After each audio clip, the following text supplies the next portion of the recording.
Tomoya, Tomoyo, Tomo, Tomoya, Tomoyo, Tomo, Tomoya, Tomoyo, Tomo, Tomoya, Tomoya, Tomo. Oh, that was really good. You did it. I bet you can't do it any faster than that, though. Fuck no. You're not even going to try. What is it? Tomoya, Tomoyo, Tomo? Tomoya, Nah. Tomo, Tomoya, Tomoyo, Tomo. Tomoya, Tomoyo, Tomo, Tomoya, Tomoyo, Tomo. Ah! No, impossible. Welcome to the Tomo Anyways. podcast, everybody. I'm your host, Aspirety, and joining me today, once again, we have Karifean, Mogaoscar, and Pepe. Pachi. Yay! Yo. Yay.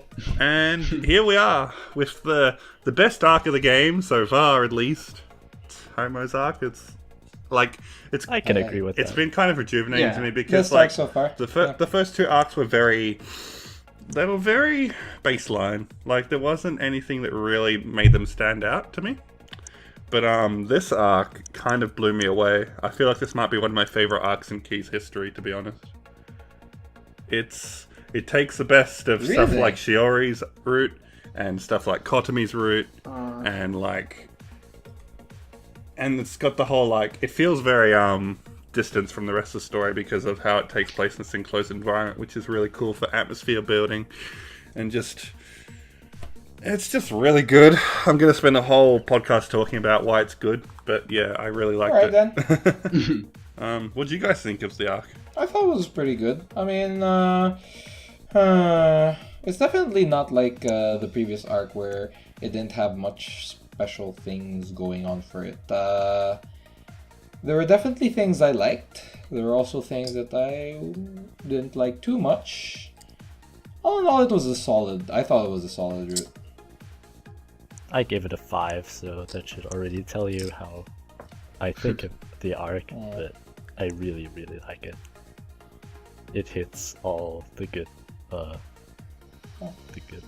don't know. It hits. I guess it's all it around just didn't hit me. I It loved didn't hit every me second that of it. strongly, because both you, Karifean, and Aspirety seem to like it quite a lot, so it must have hit you pretty strongly. But for me, not so much, I guess. I can't explain why though. Well, about me, I don't know if I'd put it as high as you did. Well, both of you, Karifean and Aspirety, but I also gave it a 5, but it's one of these routes that I'd give them a 5 because they're good, but they didn't strike me as hard as others from other Yeah. Keys works. Oh no, definitely. Like, I guess I'm in the same final boat with arcs, Mogaoscar. like After Story and Refrain are still quite a ways above it, but Yeah, I still really like the arc. Of course, Tomoyo After's Wise is the best one so far. No problem. Well, you can't even compare to the previous two ones, which lacked a bit of ambition from my point of view. I feel like Yeah, this. I guess I can see that. feel like They're this arc- not very unique in that sense. I feel like this arc had plenty of ambition. It kind of went in some very different places that I've never seen Key gone before. We're getting way too carried away. It's time for the 30-second recap, people. Hey! Yay! Brought to Okay, you today by Mogaoscar. let's see how this turns out. Alright. Okay, so Tomoyo receives a sudden picture of Tomo's mother being a bitch as usual. However, Tomoyo isn't satisfied. He wants to track her down and hence begins the first episode from Detective Tomo. Elementary, my dear Watson. Tomo's mother lives in Freakstown, Japan. The whole crew leaves to check the town out while they leave Takafumi alone with Tomo. They then learn that Tomo's mother contracted key AIDS, but Tomoya decides that leaving Tomo in Freakstown is the best idea ever. He begins to build a school out of nowhere. Kanako normalizes the freaks. They enslave a raging bear, and everyone does their job. Despite almost dying in the process, Tomoya gets rid of the kid. Also, Tomo and the bear make a promise or something. You're 10 seconds over, dude. You got buzzed Aw. out. Damn! It was over 30 seconds, but that That was a recapped it good pretty well, yeah. But bit off too much.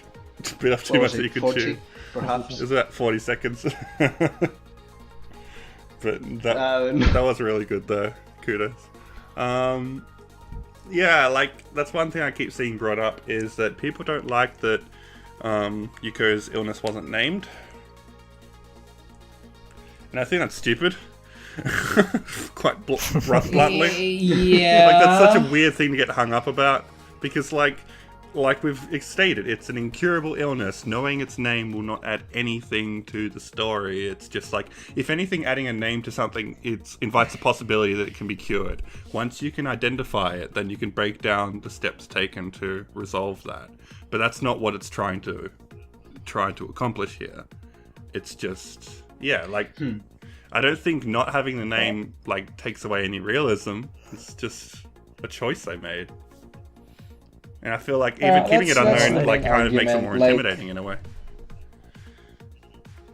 Well, I think it's a valid criticism that it not being named is a problem, even if I personally don't agree with it, because sometimes you want your stories to be as relatable as possible. Like, having a random illness who we don't even know the specifics of is...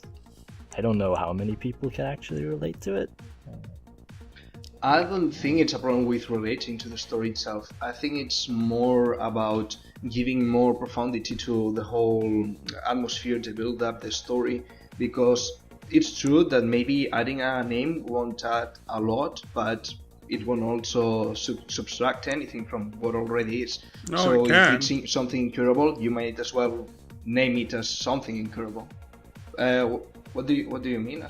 Because then you have to apply then you're inviting the readers to do research on the illness, and then like they can come up with all sorts of different interpretations and stuff. Like, it can be unwelcome in a story like this, where people are trying to figure out the specifics of an illness that the story is quite clearly stated in simple terms that will not be solved. You know what I mean? It detracts attention away from the main point, which is that she is going to die. I think I can understand people saying that not naming the illness might have detracted away from the realism of the story, but I think in this specific situation, it works well, because the characters themselves never even learn of the name of the illness, because both the caretaker and Tomo's mother are hesitant to say the actual name. And it's not like canon with Shiori's illness, where she actually says it to Yuichi and he just says, oh, it sounds very long. Whereas here, you can see how Tomo's mother is subscribed to giving up. Mm-hmm. So the reason why she doesn't tell her illness to Tomoya and everyone else is because she has given up. She's like, it doesn't matter that if I tell you guys anymore. Mm-hmm. So it connects fairly well with the story, I'd say. That is a good point. Okay, I've changed my mind and moved Pepe. Okay. Okay, but that aside, yeah, just this whole arc, like, I don't know where to start. There's so much I loved about it, to be honest. I like the way that it builds up from everything previous. Like, it really felt like the entire story was building up to this point, which is odd because it's not the final arc, but anyway. Yeah, just the way that Tomoya is building up his strength and like his confidence and his work too, like, played a lot into this resolution. It's clearly been established that Tomoya has a very specific set of skills that ended up being instrumental to his plan, and we're going further into all of the details of like the importance of family and that kind of thing, and I'm losing my train of thought. What? Damn it, Aspie. I guess on that point, I can bring up that I think this arc was meant to give you the impression that it's the final arc. Like that it was gonna be the climax of the story.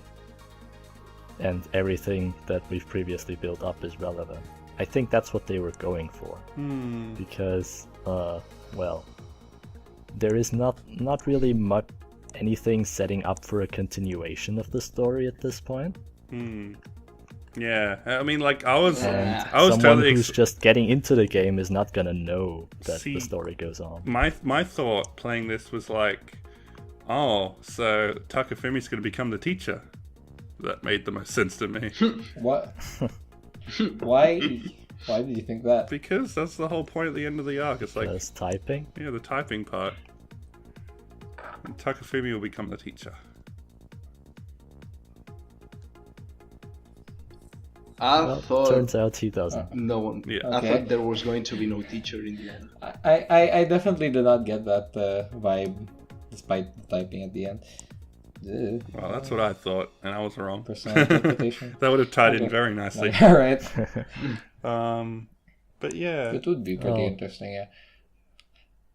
Well, yeah, it's pretty good that they connect everything from the past arc. Like, it's very believable that Tomoya wouldn't be able to, like, go for building the school if he hadn't beat up those thugs and if he hadn't beaten Takafumi at typing and helped him regain his whatever. but it's not just Peace of mind. it's not just Tomoya. Yeah, It's peace of mind. There we go. Kaneko and Tomoyo also had like And Kaneko. all of their development kind of amounted into what happened in this arc, where Kaneko stops being such. Well, she's still a bit of a parasite, I guess, but she's kind of like regained this sense of optimism through being with Tomoyo. She just wants ice cream.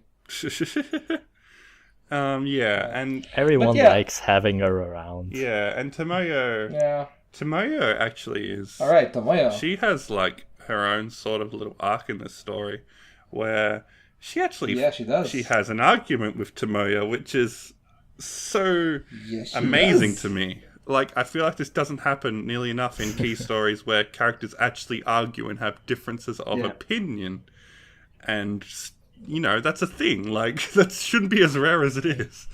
But usually it's just like, oh, there's a misunderstanding, or And then, yeah.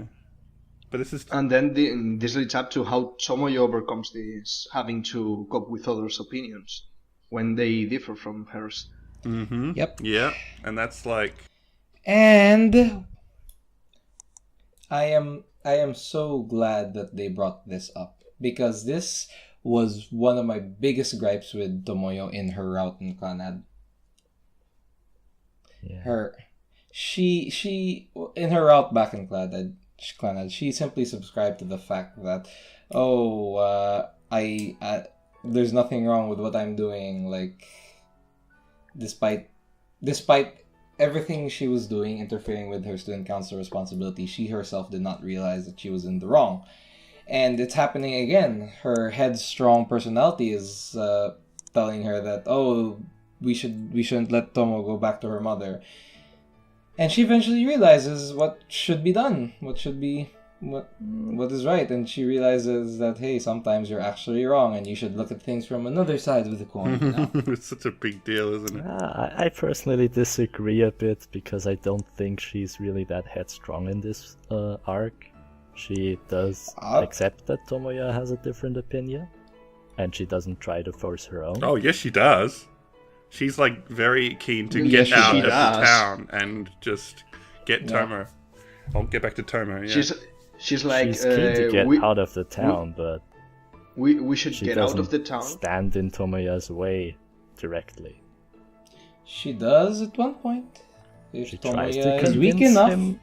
She If tries to Tomoya convince is him weak enough. otherwise, but she accepts his Very decision aggressively. But see, okay, at this point, how else, like, assuming Tomoya has good self-control, how else would she have been able to stop him? Only She by wouldn't resort to convincing him. violence. She would, by what? By convincing him, not that she would have been able to. No, yeah, exactly. Assuming she can convince him at the point where you get a bad end. Fucking rewrite spoilers on Twitter. I'm gonna close. I'm sorry. Anyway, why did I keep Twitter open? Yeah. All right. Helios Alpha brings up a good point. She could have probably just knocked them all out and carried them back. She could I have, but kind that of see even that. she realizes that is a bitchy thing to. That is not a good thing to do. Well, she nearly kills Kaneko, But anyway, I mean, which was fucking scary, by the way. my big problem with your assertion is that Tomoya also didn't really do anything to convince Tomoyo. She doesn't realize why No, he she's in the doesn't. wrong. Even up until the end, where she then eventually does end up helping out, she more or less comes to to terms with it herself, and Tomoya never really explains to her Wait. Tomoyo his helped out? feelings on the whole. What? I thought Oh, yeah. What? it was a bear. Are you saying the bear was Tomoyo all along? No, it was a bear. What? Didn't you hear? Bears are often around at this time of year, and Yeah. sometimes they may appear and randomly And decide sometimes to they help help people build build a school. Yes. Well, yeah, okay. Anyway, Thank you for protecting my innocence. putting aside, putting that aside, well, you're right. Their argument does stem from misunderstanding. Like, maybe Tomoya would be able to convince Tomoyo faster. I personally believe it would be very hard to convince Tomoyo. And then maybe Tomoyo would have been able to convince Tomoya. Well, I guess she does convince him by, having sex with him. But anyway. I don't think that was a misunderstanding, they though. That's I think the true issue here is that they Okay. have very different It's not- opinions, and Yeah. they know what the other thinks and why they think it, but they can't accept that opinion. So Yeah. they're at a point where they can't do anything to do the same thing. So what they should do is, or what they should have done is to step aside from the other one and leave the other one try to do what they want. And let's see, Tomoyo thought that Tomoya's idea of building the school and everything wasn't going to lead up to nothing. So she should let him finish or try to finish it and then see it as a failure or as a success and accept the outcome. But instead she was pushing Tomoya quite a bit. So I think it was more of an argument that they had a bit, I don't know. Maybe it wasn't as necessary because it wasn't going to lead up to anything. I can kind of see Tomoyo what do breaking you up think? with Tomoya if that continued. Yeah.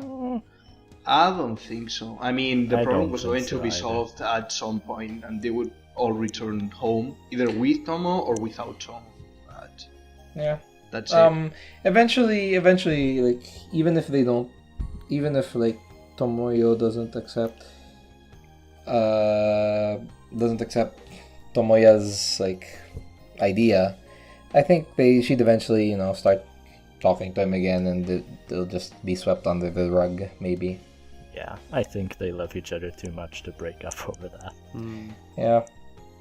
Well, when was it that... I can't remember exactly the scene, but Kanako took something from Tomoyo or something like that. Yeah, her her wallet, wallet. was it? Yeah, and then she gave it Oh, to yeah. Tomoya, and Tomoya was going to kick Tomoya or something, but when she saw him, she instantly stopped. And I think She that's was why. going to attack Kanako. After Yeah. yeah, but then when Kanako gave the wallet to Tomoya, she didn't even consider kicking Tomoya. Wasn't She instantly Of course stopped. not. Yeah, that is right. wasn't Tomoyo planning to go back, like, to leave the village? Yes. I'm pretty sure if they didn't stop her, she would take Tomo away with her somewhere. I don't think she would Interesting. have actually. I think she might have. I wouldn't put it past don't Tomoyo, know. basically. I wouldn't put it past Tomoyo. Yeah. Anyway, I just well, love that there's I mean- this perfect conflict of ideals here where Tomoyo, interestingly enough, being the instigator of this whole event and being the source of, like, hope for everybody, she kind of, like, she's the first to accept that maybe this isn't going to have a happy ending and she just wants to remove Tomo from the situation and protect her. Because, like, I guess it's sort of like her motherly sort of, I don't want to say instinct because that's a terrible stereotype, but just the whole, like, her motherly interests would, like, put Tomo's happiness first, and she doesn't want Tomo to go through that experience. Whereas Tomoya has the ideal that Tomo, despite her age, she needs to be able to confront this and, be able to seek out the happiness of her mother that she desperately craves while she still can. And there's no misunderstanding here. They both know where the other stands, and they both disagree on it very strongly. It's only when Tomoya is able to create hope in this hopeless environment that Tomoyo starts to come around to the idea that maybe this won't be so bad. Because the whole, biggest point in this argument is that Tomo wouldn't be happy here. This isn't a place for children. And Kaneko and Tomoya kind of swish that around. I don't think Tomoya on his own would have been able to accomplish that. It was definitely because Kaneko was able to break up the monotony of everyone's daily life in this dreary place that got things moving. And could we just talk about how interesting this concept is of a town where people just go to die, basically? I really don't know anything about the real life significance of this, but would it be safe to say that there are places like this in Japan and the greater world, I guess? No idea. I don't know any, but yeah, there probably are. I wouldn't be surprised. I mean, remote locations that are kind of disconnected from society. It seems like the perfect place if you just want to drop off the radar. And yeah, because nobody comes and goes from that village, so everyone's completely antisocial almost. And yeah, I can kind of imagine it. I'd have to do some research on this topic, but I feel like this is definitely a thing that really exists. And that's such a sad thought to me. Tamaki's Mayoiga, but good. Yes, Helios. I actually had that thought when I was reading. But yeah, they're a sort of isolated village. It's so sad. It's so depressing going into this place. It feels like we've gone from a key visual novel to something much worse. Not worse, something much more grim. And yeah, it's definitely a realistic part of the world. It's something that we have to accept, that there are people who think like this, and there are people who just don't want to believe in hope anymore. And it's amazing how Kaneko is able to give that hope to them. Well, I wouldn't say that Kaneko herself is able to give that hope to them. It's just that I think it's more of the school is what gives the hope to them. I don't know about Kaneko that. Just gives them their motivation. I think it's a mix of both. I think it's Kaneko being Kaneko. Just Kaneko being Kaneko without the school being there. They wouldn't regain their hope in living. They just, have fun a bit. Now let's talk about this a little bit more. Kaneko giving everybody hope. Now, the thing about this is, when they talk about it with Kaneko is just huh? Did I do something? And Tomoyo's yeah, you actually did quite a lot. And she just doesn't get it. She was just being herself. And that is so interesting to me. But it really makes me think to this thing the caretaker said. Oh, she was a great character, by the way. Caretaker, she didn't even get a name, but I already caretaker. Yeah, I'm glad they gave her a sprite. Jesus. Anyway, back to what I was saying. Kaneko, yeah. Just the fact that she's able to inspire all this hope in people, you'd think that wouldn't be something she can do, but it goes back to what the caretaker said about how, these are people that have given up on life because they couldn't cope with society for one reason or another. But it's also that it's not that there's a...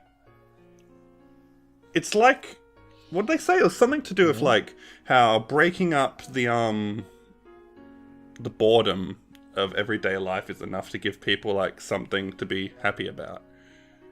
I can't remember the exact quote. I think it. I mean, I normally when I read these VNs, I tend to relate what happens in the VN to Japanese society, and I think what happens here is that something in Japanese, with the Japanese, that they don't normally address each other if they don't have anything specific that they want, or they need to do something.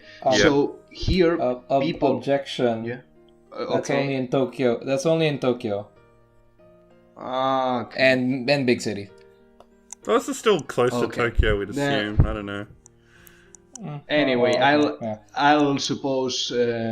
People from Tokyo are this way. So then, when this town is made of people who wouldn't interact to each other if they don't have anything to do, and if they have a bad life and they are a bit socially awkward and don't want to talk to anyone, no one's going to talk to them. Mm-hmm. So when Kanako ends up there and Kanako actively tries to get in touch with them, it's when this barrier is broken and they re-engage in society. Yes, I agree. That's basically what I was getting at. It's kind of That's a like good how point, they've forgotten how to live. And that's not that might not even have anything to do with the fact that they've given up on life, but they have forgotten what it means to live. And I feel like just interacting with other people and laughing and like smiling, just having that sort of like normal existence again, even if it's for a brief moment, I feel like that really like spoke to the people and kind of like made them think back to better times. And that's kind of where this whole thing about how they gained the motivation to help Tomoyo build the school is because they remembered what it was like to be alive. And making ice cream. Don't forget making ice cream. That is a big part of being alive. Yeah, I don't think Actually, it's that they forgot what it means to live. It's more that they are, could I say, afraid of life, of the unpredictability of life. But then Kanako comes along and shows them the fun side of the unpredictability of life by bringing up completely out of nowhere bringing up that she wants to make ice cream. And they're just like, what the fuck? What the fuck is this girl saying? And it's funny. It is really It brings funny. them a spark of joy. And what the fuck is she that's playing? when they I want realize ice cream that too. their lives have been grey ever since they came there. Mm-hmm.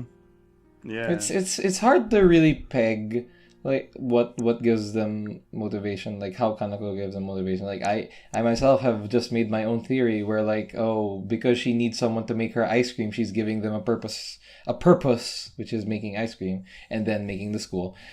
And it's really hard to peg.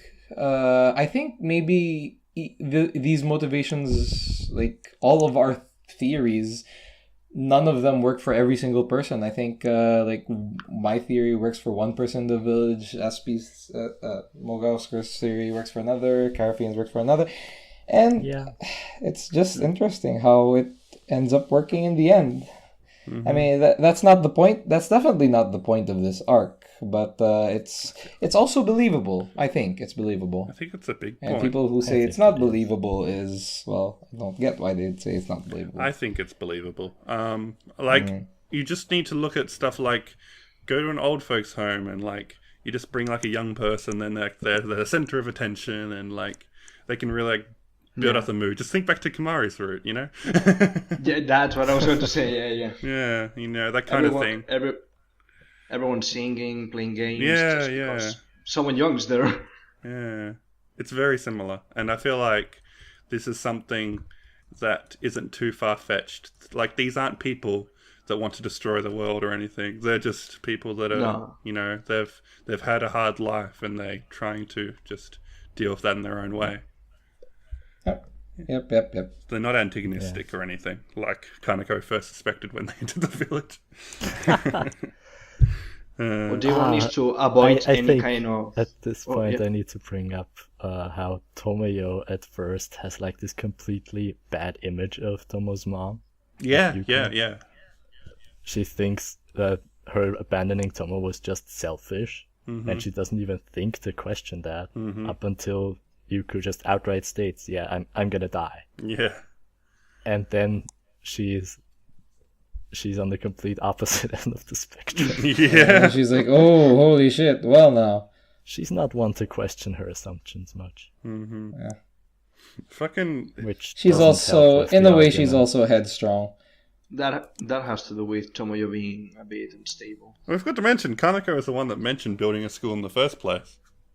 Oh, yeah. Yep. She's the... That was just a crazy suggestion. She's just a, But she's the because secret of- protagonist. Oh, yeah. Yeah. She moves everything along. I feel that more than ever now. Yeah, because of Tomoya's experiences with the other routes, I think it connects fairly well. Like he wouldn't have thought to build the school if he hadn't done that. And I guess it's safe to say that it doesn't necessarily have to be a school. It just has to be a place where Tomo can, continue her life. Mm-hmm. And more than anything, it wasn't building the school that was important. It was giving people hope. And that's the biggest thing that Tomoyo was trying to create through this endeavor. and through that hope, he was able to get people to help him build the school. Which isn't that nice how that worked out? Yeah, it's it's really powerful stuff.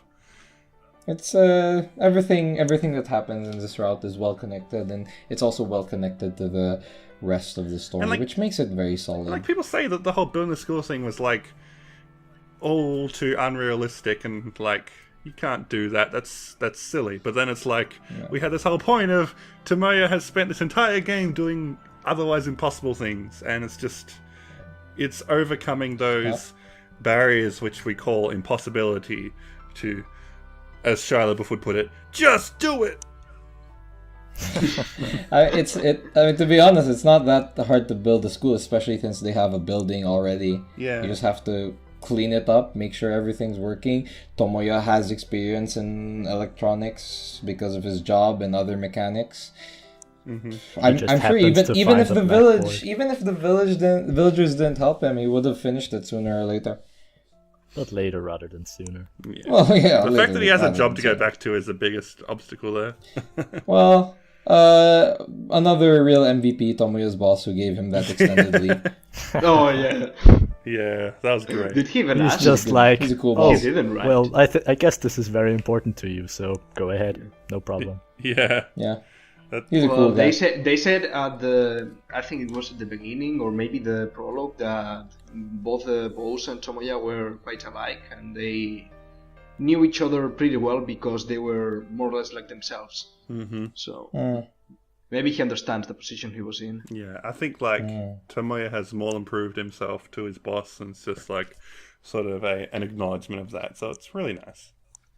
Yeah. Can we talk about the caretaker a bit? Yeah, I don't know what to say, but she's really interesting to me. Like, the whole fact that like she's kind of there when no one else is, and she has this very odd, offbeat sort of like energy to her. When everyone else is like sort of devoid of energy, she's the only one in the village which kind of is able to smile, even if it's a very shallow smile. Like, I can tell like it's not the smile of someone who's genuinely content and happy with their life. It's more of, well, maybe she is content, but I wouldn't call that happiness. It's very like she's kind of accepted her lot in life, and I think she's content with taking care of these people. I'm sure like she found her own purpose in taking care of these people. Mm-hmm. And while she may have her own problems, I don't think she's at the level or even close to the level of those people there. Yeah, but it would definitely like be quite an interesting life to lead, just to be surrounded with that sort of hopelessness all the time and have to put on a strong front. And you could say the same about nurses and maybe doctors who have to face death every day. That is true. You know, they are also caretakers. Mm-hmm, that is very true. It's a very you kind of have to be born into that. I feel there's just certain people that have that kind of aptitude. I definitely couldn't do it. There's no way. But I have immense respect for people that can. Also, now that I remember, wasn't she really close to denying Tomoya building the school or something like that? Yeah, she did try to stop him at first. I think she meant. No, and then later on she tells Tomoya, well, I was going to make you stop for once, but in the end she doesn't. What was it? Yeah, she was I think convinced. she asked something to Tomoya. She wants to convince him to stop, but realizes, I can't convince this guy. Yeah. She's smarter than Tomoyo. And maybe she sees the benefit that it could bring as well. Yeah, maybe. Though, but I definitely have to say I like her monologue when she tells Tomoya how the village has brightened up when Kanako came around, because it's so easy to understand how that would have been like, what the hell just happened to this village in her eyes. And I guess Tomoyo repairing everything was also a catalyst as well. The only one that didn't contribute to this was Tomoyo, and like all the villagers were like, they didn't even think that she was Tomoyo's girlfriend, or just like she's just And then like Tomoyo has to go out of his way to say, no, she's actually an amazing person. Don't talk shit about my girlfriend. Which was really cute. Yeah, unlike the bear who actually helped. Yeah, the bear's a real Tomoyo. MVP of this route. A bear. Yeah. Oh, by the way, about the caretaker, if you choose the bad end, like if you don't build the school or if you bring someone else along, the caretaker ends up just using Tomoya's skill to fix stuff around the village. Mm-hmm. It's pretty funny how she has the ability to jokingly use him. Like, she says stuff like, "Oh, well, you're getting free food anyway, so you might as well help." Yeah. Kind of what she said. Yeah. So She's a bit sly. I'm confident. She is a bit sly, which makes her a cool character. Mm. I'm confident in saying that she's not really broken. She just works well with this situation, thankfully. Yeah.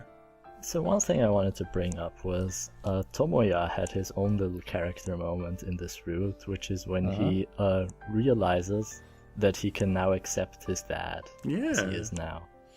Do you think that was organic, or do you think that came out of nowhere? It's kind of like they don't want to go over the same stuff that was covered in After Story, because that'd just be redundant. True. Yeah.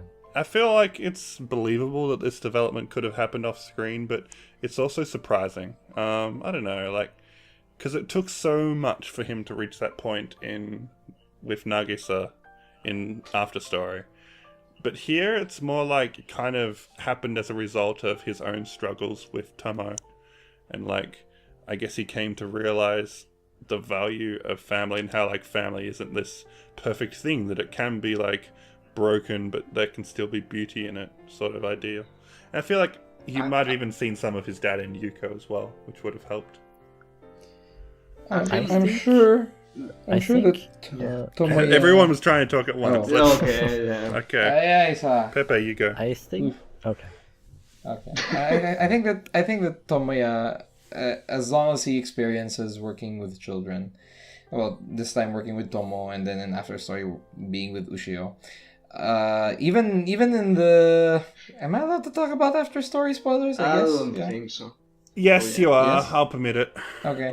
Okay. Even in the timeline where he saves Nagisa, he eventually does reconcile with his father, and I think it's simply because he experiences what it means to be a father, and Yeah, exactly. or to be a parent, and just that simple realization is enough for him to realize that, oh, I'm being a little shit, aren't I? That's what I wanted to bring up as well. I don't think it's alright. that Tomoya sees his father in Yuko. I think he sees his father in himself. There we go. That's it.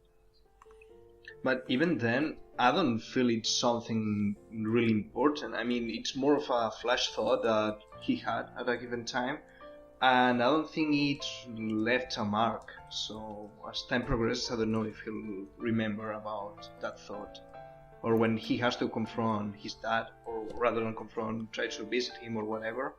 I don't think if he'll feel. I don't know if he'll feel the same way. Okay, let's talk about the bad ending. So the bad ending where Tomoya succumbs to his weakness, His carnal desires. carnal desire. Yeah, I think That's as I one was of saying, the ways to the bad ending. one of the ways is yeah, a bad actually. ending. It's the one that gets you the H scene, though. It's the one that completes the gallery, at least in the steamy version. The steamy Not the Steam version. version. Yeah, it's a steamy version. Anyway, I think this is just an example of how Tomoyo could have convinced Tomoya to, go against what he's doing. I mean, the irony in that scene is that she doesn't even convince him, like, directly after they have sex. He's like, well, actually, that was something different. And Tomoyo is, like, shocked, as if she misunderstood something. Yeah. But then eventually, she realizes that she can keep Tomoya from doing what he's doing. And it goes down. It goes to shit, basically. That made me so angry at everybody and everything. I think that was the intent. Yeah. It's supposed to make you angry because that's not how things should be. It's also out of character. But sometimes people are weak. For Tomoyo. Is it? Is it? Oh, well, we did establish that he's a pervert, so... Yes, that's exactly. That's what Tomoyo's playing at. I think it would be more in character if we played the prologue that was filled with H scenes. Yeah. Makes you think. Anyway. Yeah. I brought up on the forum how I think that was actually a meta jab at the readers that expected this game to be more sex scene heavy. And then, like, you go through 3 arcs and there's not even a single sex scene. Like, what the shit? And then you have the opportunity. You have the opportunity to bring about a sex scene right when the story gets heavy. And you can do it, but the story falls apart as a result.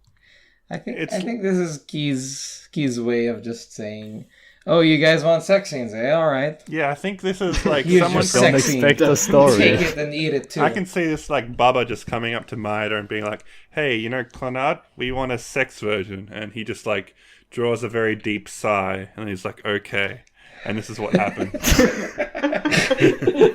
I think the same thing happened with Little Busters because from what I know from Yeah, Ecstasy, it's exactly the those sex same scenes thing, were isn't it? Well, yeah, yeah.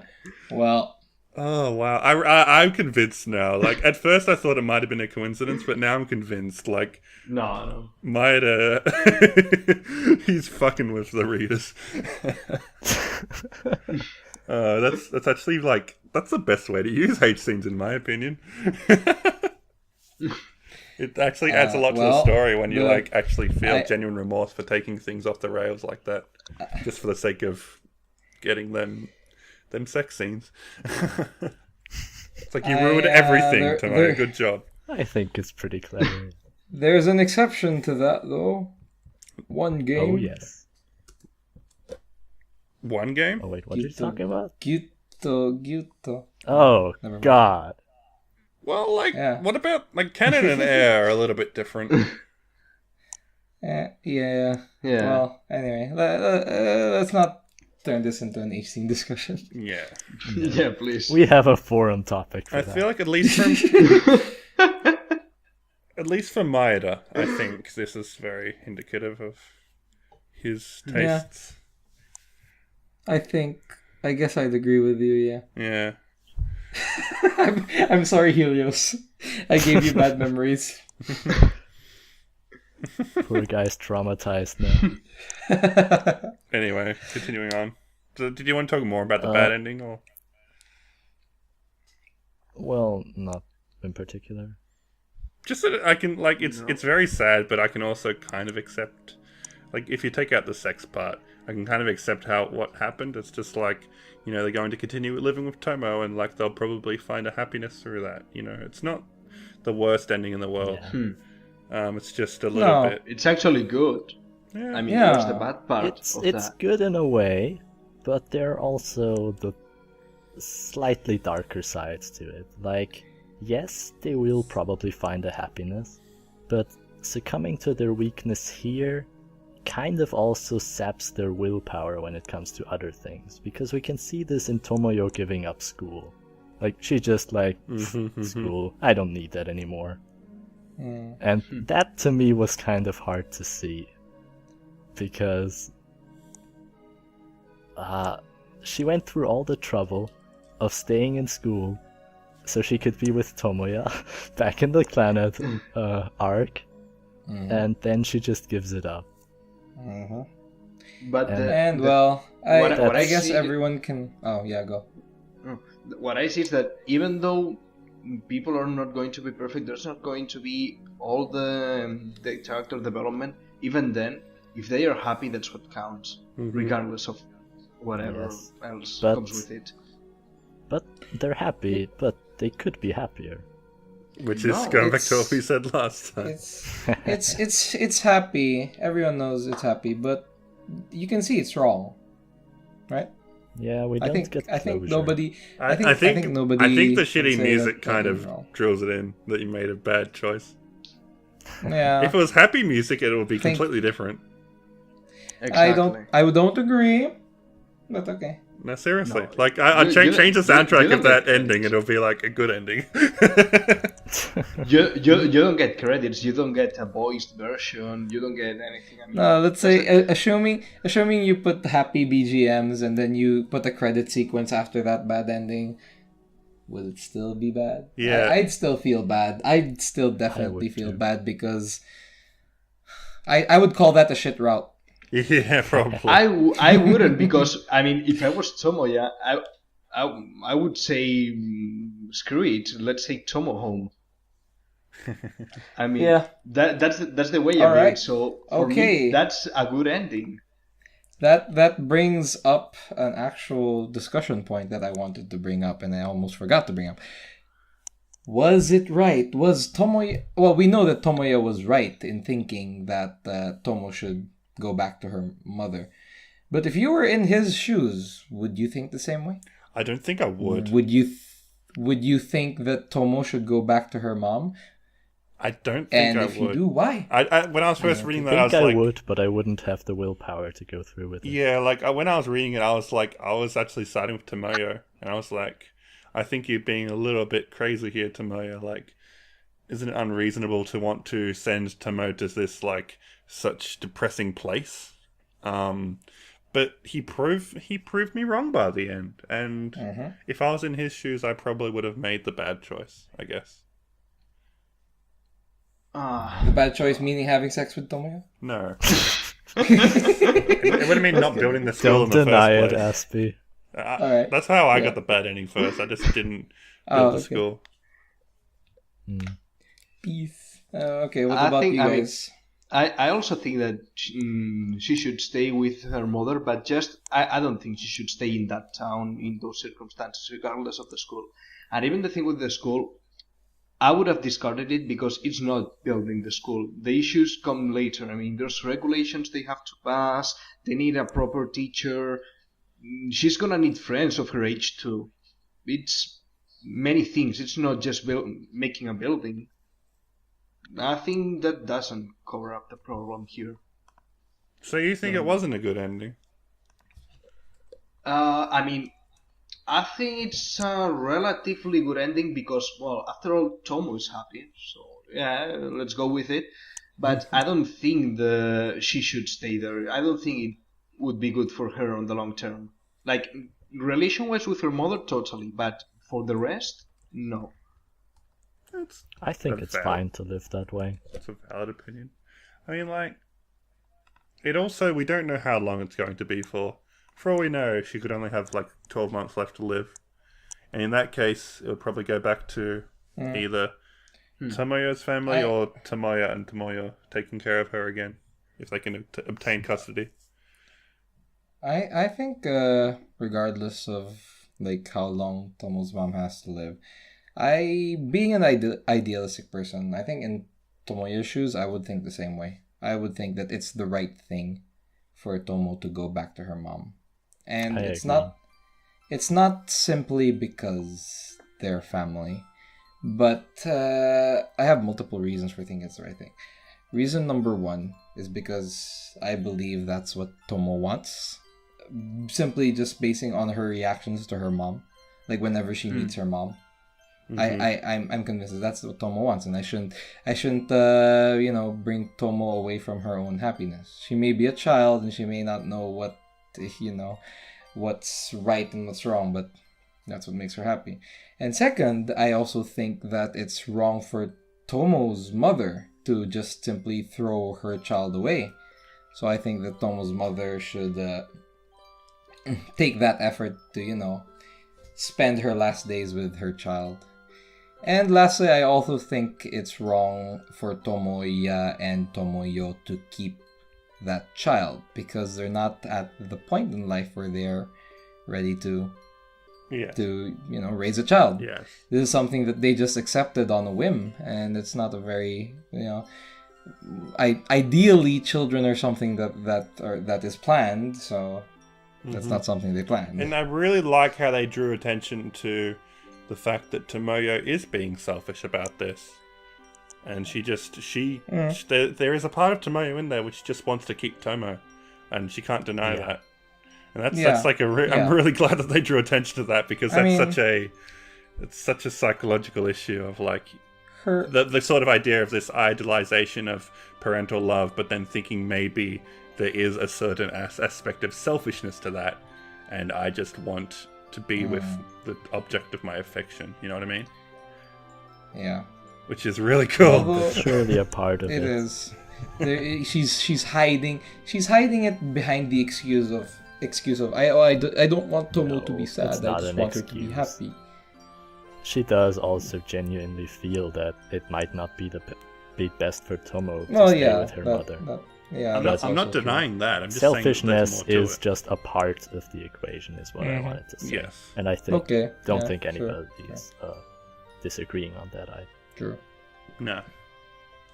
Well, anyway, it's interesting how we all have different views on this. It is a very controversial topic, and we can see that both Tomoya and Tomoyo disagree on it, and I think we as people would also disagree on it because you all have different experiences. But even Tomoyo came around eventually. Oh, so, Yeah. Did she? oh yeah. Did she? It was the bear. Sorry. I need to bring this up. Did Okay, all right. when Oh, did you actually- Tomoyo seriously come around on the idea? I don't. I think it was when Tomo said that she really wanted to be with her. Ah, mom yes. I know. At the very end. I can answer.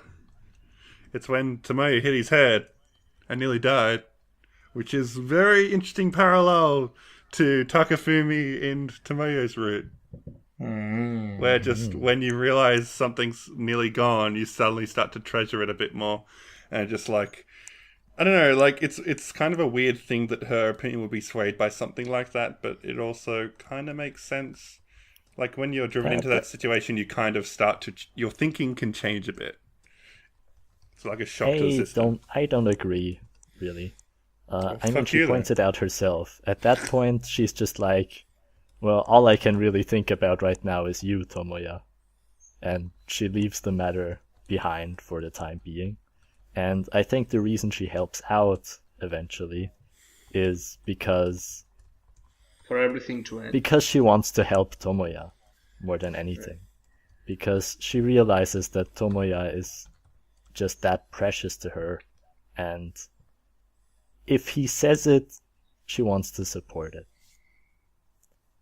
I think it takes her a longer than that to come around on the idea. I think it's not until Tomo arrives at the village that she does realize that it was a good idea after all. Yeah, maybe. Because we do have that whole scene at the end with, like, the flower wreath and kind of... But she was preparing that flower wreath for a few days before then, so she must have had some idea. She wanted to send her off because she knew she couldn't change things anymore. Yeah. At that point. I think Tomoya even points that out to her directly. I am fine, so now the problem is you. It's a bit harshly worded, but I think that's when Tomoyo started actually questioning her stance. And that is a bit after Tomoya got into his accident. Yeah, but then... Also, okay, you go first. No, you go. Also, Tomoya then comes to where the school is being built and is amazed at the progress at which it's going. But then he also monologues that if it was Tomoyo, it would have gone even better. Oh Do you yeah, think because she has a point? No, I think it's being She's- insecure. No, well, I think it would have gone better simply because she's more physically capable. Yeah. That's not what he She can means, lift though. more. She has more endurance. I think it's a very literal thing what he's saying. I don't think that's what he means. I think he's still What? looking up to Tomoyo and thinking that if she had set her mind to doing that, she would have done it no problem, and not because of physical strength. If Tomoyo did it her way, she would still, like, how would she be able to make it in a better way? I think it just goes to show that Tomoya is still insecure and still puts Tomoyo on a pedestal. I agree.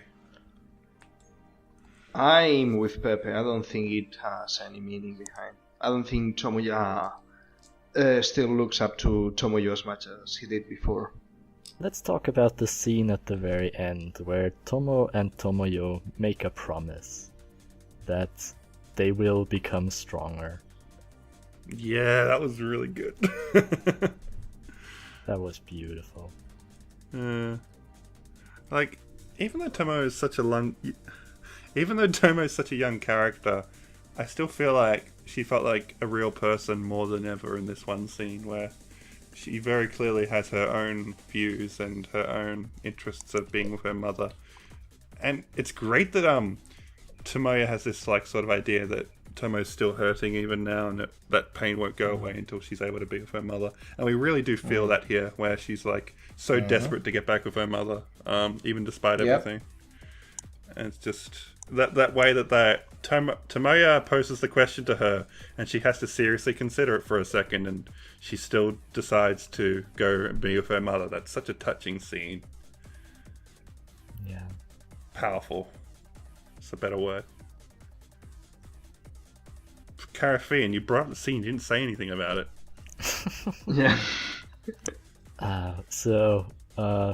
In what ways do you think did Tomoyo say?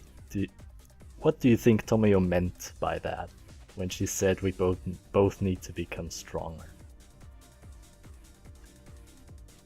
It is what I want to discuss.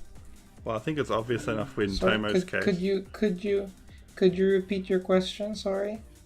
When Tomoyo made the promise with Tomo that they would both become stronger, what do you think she meant by that? I mean, Tomoyo is apparently already very strong, and I mean, well, she realized that she wasn't that strong because she was wrong in this case. So, like, being stronger, I think here means to be able to go for the right thing, even though it's against what she thinks and what she wants. I think it goes into the whole idea of seeking out happiness despite the pain it will cause. And that's like... yes. Tomoyo is very averse to pain. She wants to protect Tomo from all the pain of the world and make her happy and focus on that. Where Tomoyo is like, no, we need to confront this pain and become stronger from it. And I think that's a lesson that Tomoyo only learned at the very end there, that maybe I do need to become stronger for my sake and for Tomo's sake as well. I think this, I totally agree with you, Aspe, but I think this comes from the very ending of Tomoyo's roots in Planet, where she sacrificed or underwent a lot of pain when she wasn't with Tomoya, but she accomplished her goal, and then they came to terms and they went together again, and we have Tomoyo after. So I think that she had kind of a trauma with all that, and she didn't really talk too much about how she managed to accomplish her goals, protecting the Sakuras and everything. But it's here in the Tomo arc that she really thinks, okay, that was a hard time, but I accomplished that, and now this might be a hard time for Tomo too, but maybe she'll get to know her mother, or the time she has. Maybe she needs that, and I think it will be worth the pain. It's kind of a change in the chip. She doesn't want to go the easy way of avoiding all pain and stagnating into a lifestyle where, well, in some ways, a lifestyle similar to the villagers before they came here, where nothing too special ever happens, and it's just... Yeah, nothing changes, Yeah, nothing special ever happens. And she wants to prevent that from happening. She wants to prevent herself from becoming complacent. She wants the strength to stand up to change. And not be afraid of it. Not be afraid, like she was back then. Pretty much. Yeah, and now we're at a crossroads here where that little typewriter comes back and kindly tells us that the story is far from over yet. And just like, It hasn't even begun yet. yeah, I'm just like, that's quite a way to end the arc. like you From said, I from feel like, here they'll stand a long time at the bottom of the hill. like as you said, if I didn't know this story was split into 4 different arcs, I would have assumed this was the ending, and then I would have seen that, and it would have had a lot more impact. So I apologize to people for segregating into arcs for this podcast, this book club. But yeah, just that's quite a lot to consider. Like, where do we go from here? Like, really? Like, it's got to be about Tomoyo, I assume, but I don't really know. I haven't read this far, so I'm very excited And to I'm see glad. what happens. Yeah, next. We have a lot to look forward to. Unfortunately, I was partly spoiled at this point, but it ended out in a good way. The only spoiler I had going into Tomoyo After was that I think I heard something about a school being built. That's the only thing I knew. So I'm already Really? past that. Oh, okay. So, I So don't- you're already past that, yeah. So I don't know what's coming next. I'm a little bit scared because everyone's really built this up.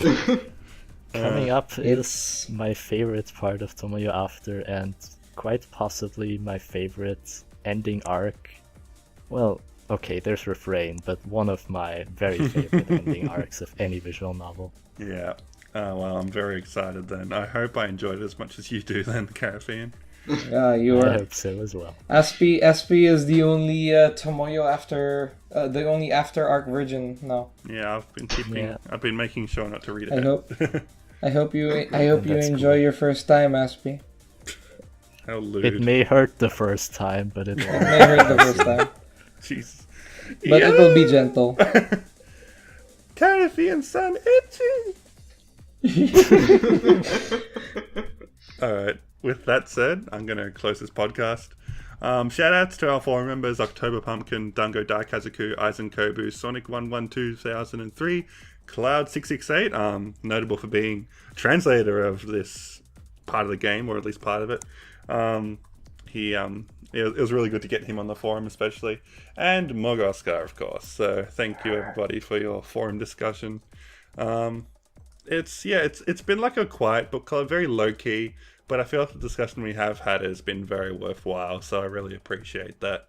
So once again, thank you everybody for joining me for this podcast, and I really hope you look forward to the final one. We've got the after arc coming next week. I'm very excited, and I hope you are excited too. So see you I'll then, see guys. you on the other side. I'm looking forward to it. Back then, Aspirety didn't yet realize that he was about to fall into a deep despair. A despair that would become a stepping stone for hope.